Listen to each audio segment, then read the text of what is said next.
नमस्कार विद्यार्थी मित्रांनो, स्वागत आहे तुम्हा सर्वांचं महा एक्झाम पॉईंट या आपल्या एज्युकेशनल यूट्यूब चॅनलवरती। तर विद्यार्थी मित्रांनो, आपला आजचा व्हिडिओचा भाग हा 8 आहे, ज्यामध्ये आपण महाजेनको भरती 2025 जे आपलं आवडतं पद आहे ज्युनियर केमिस्ट आणि असिस्टंट केमिस्ट व इतर पदांसाठी परीक्षाभिमुख अशी परीक्षेमध्ये विचारली जातील तांत्रिकी स्वरूपाचे आपण प्रश्न जे की मागील आपण सिरीजपासून आपण कव्हर करत आहोत, त्यामधीलच आपला आजचा व्हिडिओचा भाग हा 8 आहे। जर तुम्ही या मागील व्हिडिओचे पार्ट पाहिले नसाल तर संपूर्ण व्हिडिओची लिंक तुम्हाला खाली डिस्क्रिप्शन बॉक्समध्ये मिळेल, तुम्ही तेथून ते देखील संपूर्ण व्हिडिओ पाहून घ्या। त्यामध्ये देखील आपण तांत्रिकीवर आधारित म्हणजे जे तुमचं प्रोफेशनली सब्जेक्ट्स जे आहेत क्वेश्चन्स त्यावर आधारित आपण हे सर्व काही IMP क्वेश्चन्स पाहत आहोत। आणि ज्या विद्यार्थ्यांनी क्रॅश कोर्स घेतला नसेल जो आपला महाजेनको स्पेशली आहे ज्युनियर केमिस्ट व इतर पदांसाठीचा, तर तुम्हाला तो कसा मिळवता येईल हे देखील मी या व्हिडिओमध्ये सांगणार आहे। चला मित्रांनो, पाहू आपल्या आजच्या व्हिडिओमधील काही महत्त्वपूर्ण प्रश्न। तर यामधला आपला प्रश्न क्रमांक 1 असा आहे, जो की प्रश्न पहिला असा आहे, what do we get when we pass phenol vapours over zinc dust. म्हणजेच जेव्हा फिनॉलचा वाफा ज्या झिंकच्या धुळीवरून पास केल्या जातात डस्ट वरून, तेव्हा काय मिळतं असं थोडक्यामध्ये हा प्रश्न आहे। तर जेव्हा पास होतो त्यावेळेस जे आहे बेन्झिन हे जे आहे मिळतं, म्हणजे ऑप्शन नंबर डी या ठिकाणी या प्रश्नाचं उत्तर होणार असेल। जेव्हा फिनॉलच्या वाफा झिंक या डस्ट वरून पास केल्या जातात किंवा त्या पुढे जातात तेव्हा जे आहे बेन्झिन हे तयार होत, ऑप्शन नंबर डी त्यामुळे याचं उत्तर होणार असेल। त्यानंतरचा आपला क्वेश्चन नंबर 2 असा आहे पुढील, the most abundant element in the earth crust is. म्हणजेच काय तर पृथ्वीच्या पृष्ठभागावर सर्वाधिक प्रमाणात आढळणारा मूलद्रव्य कोणता आहे, तर जे की सर्वाधिक मोस्ट ऑबिडियंट एलिमेंट्स। सो याचं उत्तर जे आहे ते आहे ऑप्शन नंबर जे की डी ऑक्सिजन हा जो आहे मूलद्रव्य आहे, एलिमेंट आहे जो की आढळणारा। त्यानंतरचा पुढील आपला क्वेश्चन नंबर 3 असा आहे, on increasing the temperature the solubility of the solute in solvent. म्हणजेच काय तर या ठिकाणी तर जे काही तापमान वाढल्यावर विद्रवाची जी विद्रवकता किंवा विद्रव्यता कशी बदलते असा थोडक्यात हा प्रश्न आहे। जेव्हा जे आहे तापमान वाढतं, इन्क्रीज होतं टेम्परेचर, त्यावेळेस जे आहे जी की सोलेबिलिटी जे काही सोलेट आहे त्यामध्ये जे आहे जे वाढ होते ती जे आहे थोडक्यामध्ये कशी बदलते असं म्हटलेलं आहे या ठिकाणी। सो याचं जे उत्तर आहे ते आहे ऑप्शन नंबर थोडक्यामध्ये ए जे की इन्क्रीज जे की वाढणारी असते। त्यानंतरचा पुढील आपला क्वेश्चन नंबर 4 असा आहे, which among the following is are significant use of hydrogen globally। म्हणजे जे काही हायड्रोजन आहे, जे हायड्रोजनचा जो जागतिक स्तरावरचा वापर आहे तो कोणत्या याच्याने उपयुक्त किंवा महत्त्वाचा आहे असं म्हटलेलं आहे खालीलपैकी। तर या ठिकाणी आपल्याला काही ऑप्शन्स देखील आहे, ज्यामध्ये जो आहे जे की ऑप्शन नंबर ए विधाने आहे थोडक्यामध्ये आपण म्हणू शकतो, जे की फ्यूल फॉर व्हेकल्स। त्यानंतर सेकंड आहे प्रोडक्शन ऑफ फर्टिलायझर्स आणि थर्ड जो आहे जो की प्रोडक्शन ऑफ पेट्रोलियम फ्यूल्स। तर यापैकी जे कशासाठी हे जे आहे हायड्रोजन जे की महत्त्वाचं आहे ग्लोबली, तर याचं जे उत्तर होणार असेल आन्सर ते आहे ऑप्शन नंबर थोडक्यामध्ये सी, म्हणजेच की 1, 2 आणि 3 म्हणजे सर्वांसाठी जे आहे जे की हायड्रोजन हे ग्लोबली महत्त्वाचं आहे, ज्यामध्ये फ्यूल फॉर व्हेकल असो किंवा प्रोडक्शन ऑफ फर्टिलायझर्स असो किंवा प्रोडक्शन ऑफ पेट्रोलियम फ्यूल्स असो, या सर्वांसाठीच हायड्रोजन हे IMP असणार आहे। म्हणून ऑप्शन नंबर सी या ठिकाणी याचं उत्तर होणार असेल। तुम्हाला परीक्षेमध्ये देखील थोडक्यात या प्रकारची विधानावर आधारित देखील प्रश्न विचारले जाऊ शकतात, त्यामुळे तुम्हाला डीप स्टडी करणं अतिशय महत्त्वाचं आहे। जे काही ज्युनियर केमिस्टचा अभ्यासक्रम त्याने दिलेला आहे त्या अभ्यासक्रमामधले जे काही पॉईंट्स आहेत ते तुम्हाला खूप सविस्तरपणे वाचन करून घेणं इम्पॉर्टंट आहे, आणि त्यासाठी आपले जे ई-बुक्स आहेत जे की सर्व काही सफिशियंट तुम्हाला या एक्झाम करता महत्त्वपूर्ण असणारे आहेत। त्यानंतरचा क्वेश्चन नंबर 5 आपला असा आहे, which of the following element we have chemically both as metal and non metal. तर कोणतं जे केमिकल आहे जे की धातू आणि अधातू दोन्ही प्रमाणे वागते, कोणते एलिमेंट्स आहे। सो याचं उत्तर आहे ऑप्शन नंबर ए जे की बोरॉन। तर बोरॉन हा जो आहे एलिमेंट आहे जो की मेटल अँड नॉन मेटल त्या बिहेव करतो। त्यानंतरचा पुढील आपला 6वा question, compounds containing only carbon and hydrogen are called. ज्याच्यामध्ये जे फक्त हायड्रोजन आणि कार्बन असतं त्याला काय म्हणतात, तर थोडक्यामध्ये आपल्याला माहित आहे त्याला आपण हायड्रोकार्बन्स असं म्हणतो। अतिशय इझी क्वेश्चन्स आहे हा। त्यानंतरचा नेक्स्ट क्वेश्चन आपला, which is also called a stranger gas. तर स्ट्रेंजर्स गॅस जो त्याला आपण परकावायू मराठीत म्हणतो, तर स्ट्रेंजर्स गॅस म्हणून कशाला ओळखलं जातं, तर याचं उत्तर आहे ऑप्शन नंबर थोडक्यामध्ये जे की ए, ज्यालाच आपण झेनॉन असं जे आहे म्हणतो। तर झेनॉनला जे आहे थोडक्यामध्ये स्ट्रेंजर गॅस असं जे आहे ते म्हटलं जातं।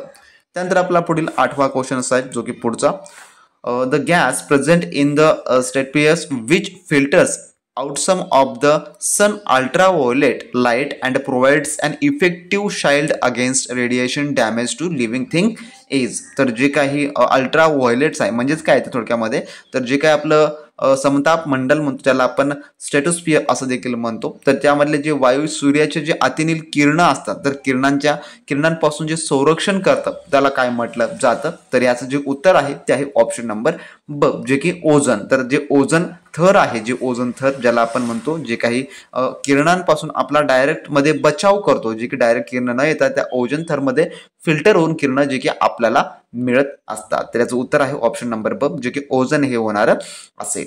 त्यानंतरचा पुढील आपला 9वा प्रश्न असा आहे, water is good सोल्वेंट of iconic salts because. तर यामध्ये काय म्हटलंय, जे काय आयकॉनिक मिठाचं विद्रावक आहे म्हणून पाण्याची कार्यक्षमता का चांगली असते, याच्यामध्ये म्हटलं त्याचं कारण काय आहे. सो याचं उत्तर आहे option number B, because it has a high dipole moment. म्हणजेच काय तर या ठिकाणी जे काही त्याचं डायपोल मोमेंट आहे तो जास्त आहे, त्यामुळे ऑप्शन नंबर बी या ठिकाणी याचं उत्तर होणार असेल. त्यानंतरचा प्रश्न आपला 10वा, a non metal which is good conductor of electricity is. So याचं जे उत्तर आहे ते आहे ऑप्शन नंबर ए, जे की ग्राफाईट. म्हणजेच काय तर अधातू विजेचा चांगला सुवासक, तर ग्राफाईट हे याचं उत्तर होणार असेल. ऑप्शन ए याचं उत्तर होणार आहे. जर विद्यार्थी मित्रांनो तुम्ही अजूनही महाजेनको भरती 2025च्या ज्युनियर केमिस्ट व इतर पदांसाठीच्या 100% तयारीसाठी तुम्ही अजूनही आपलं स्टडी मटेरियल घेतलं नसाल तर वेळ न वाया घालवता लगेच तुम्ही आपल्या व्हॉट्सअप सेलरला मेसेज करून तुम्ही संपूर्ण काही मिळवून घ्या.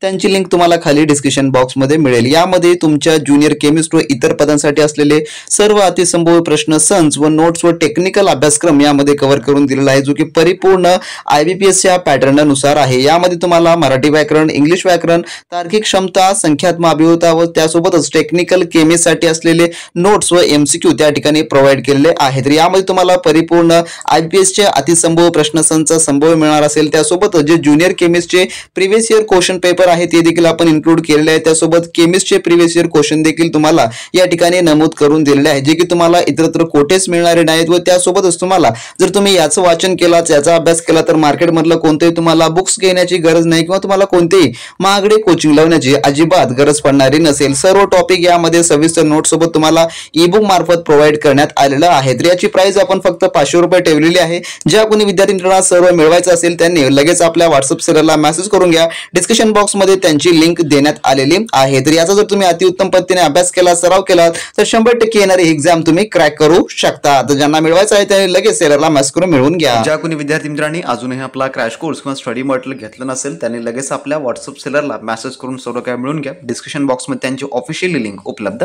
आहे. त्यानंतरचा आपला पुढील प्रश्न जो की क्वेश्चन नंबर 11 असा आहे, which of the following technique can be used to separate cream from milk. म्हणजेच काय या ठिकाणी जे काही टेक्निक आहे ज्यापासून आपण जी क्रीम असते ती वेगळी, मिल्क पासून क्रीमसाठी जी टेक्निक आहे, दुधापासून क्रीम वेगळी करण्यासाठी ती कोणती पद्धत आहे.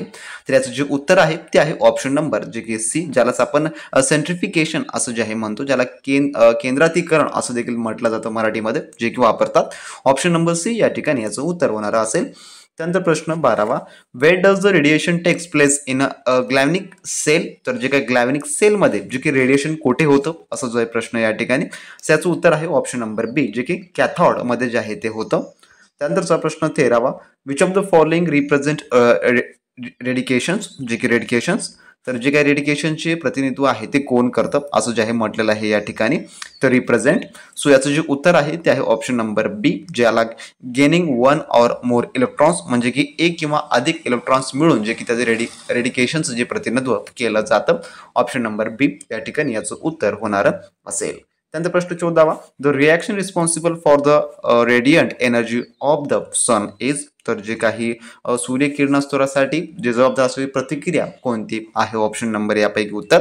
सो याचं उत्तर होईल ऑप्शन नंबर बी, जे की न्यूक्लिअर फ्युजन, ज्याला आपण मराठीमध्ये अणुसंलयन असं म्हणतो. तर न्यूक्लिअर फ्युजन हे जे आहे जे की असणार असेल. त्यानंतर क्वेश्चन नंबर आपला 15वा, what do we call the polymers which have strong intermolecular force between the chains. म्हणजे काय म्हटलं या ठिकाणी, जे काही पॉलिमरची साखळ्या दरम्यान जे मजबूत अंतर असतं ज्याला आपण अणुबल असे म्हणतो, तर त्यांना काय म्हटलं जे आहे म्हटलं जातं किंवा काय म्हणतात. सो त्याला जे आहे फायबर्स असं जे आहे ते म्हटलं जातं. ऑप्शन नंबर ए या ठिकाणी याचं उत्तर होणार असेल. तर असे हे आपल्या आजच्या भाग 8 मधले काही आपण टॉप 15 क्वेश्चन्स होते जे की पाहिलेले आहेत. तर आता इथून आपले रेग्युलरली क्वेश्चन्स जे आहे येणारे असतील ज्युनियर केमिस्ट व असिस्टंट केमिस्ट व इतर पदांसाठीचे. तर ज्यांना कोणाला क्रॅश कोर्स किंवा स्टडी मटेरियल हवा असेल त्यांनी लगेच आपल्या व्हॉट्सअप सेलरला मेसेज करून सर्व काही मिळून घ्या. डिस्क्रिप्शन बॉक्समध्ये त्यांची लिंक दिलेली आहे. तर भेटू नेक्स्ट व्हिडिओमध्ये नवीन प्रश्नांसोबत नवीन अपडेट्ससोबत. तोपर्यंत बी प्रॅक्टिस क्रॅक एक्झाम.